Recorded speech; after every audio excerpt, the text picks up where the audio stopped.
Hi, this is Kavita Sani and I'm a legal intern of Lexington Company and I'm a law student of IME Law College, and today we are going to discuss about a new topic, which is POSCO Act, the protection of children from sexual offences. And this act was enacted in 2012 as a special law to protect the children.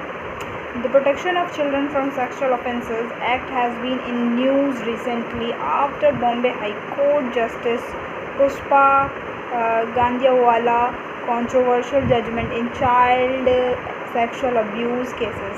Back in 2019, the POSCO Act garnered interest when an amendment was made when minimum punishment for aggravated as well as penetrative sexual assault on children below 16 years was increased from 10 to 20 years, extended to life imprisonment or death.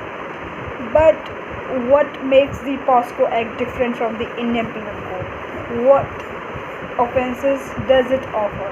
And when it is applicable? Here we discuss in a simple way.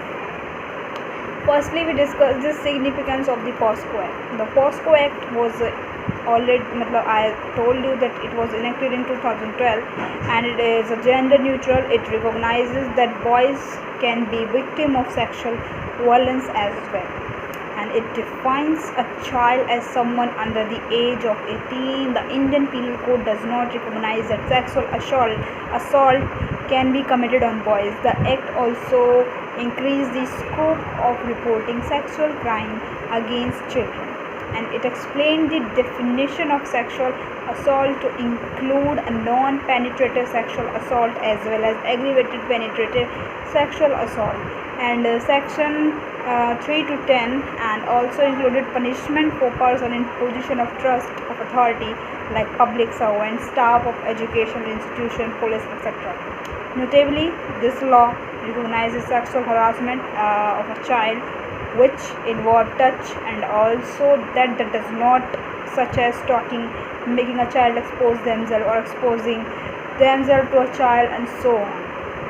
The POSCO Act also specifically lays down the punishment for exposing children to or using them to create sexual abuse material like child pornography. And while POSCO does not explicitly recognize grooming, expert says that Section 11 of the Act was interpreted to recognize and criminalize it from vomit, and grooming involved act of establishing, building or relationship with a child either in a person or online arrest to facilitate either online or offline sexual contact with that child. And the law lays down the procedure for reporting sexual crimes against children. Under section 19 of the act, it is a mandatory to report sexual criminals against children, and including when there is a apprehension that an offense under the act has been committed. And here some child friendly procedure, like another hallmark for the POSCO Act, that it was set up the procedure to make the criminal justice system child friendly and prevent re-traumatization. This include everything from how the statement of the child should be recorded to a medical examination or to the designation of a special friendly code. Under the provision of POSCO Act, a child is entitled to the following, like getting their statement recorded at their residence of a place or their choice, and preferably by a woman or any official, or and not below the sub-inspector rank in a civilian clothes. The police officials should ensure that during the investigation the child should not come in contact with the accused.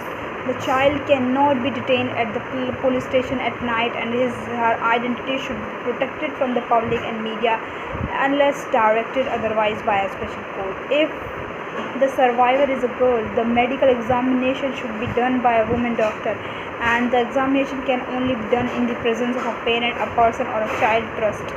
And if neither of the two are there, then the examination should be done in the presence of women nominated by the head of the medical institution. The special code stipulated under the POSCO Act and for a child friendly, and there is a provision such as making a child friendly atmosphere in the courtroom assists by the following family member, a guardian, friend, relative in whom the child can trust, and based on the special court discretion, proceeding can also happen in camera, that is no one can accept related the case can be present in court and in presence of the child's parents or another adult of his trust. And there are provisions as well guidelines if the case requires support from NGOs or social workers as well experts, psychologists, interpreters and so on in the trial and trial stages for the child, as well guidelines for interviewing the survivor including special needs children and children with disabilities. So that's all for today. I hope you guys like this video. So do like, share, comment, subscribe the channel. Thank you.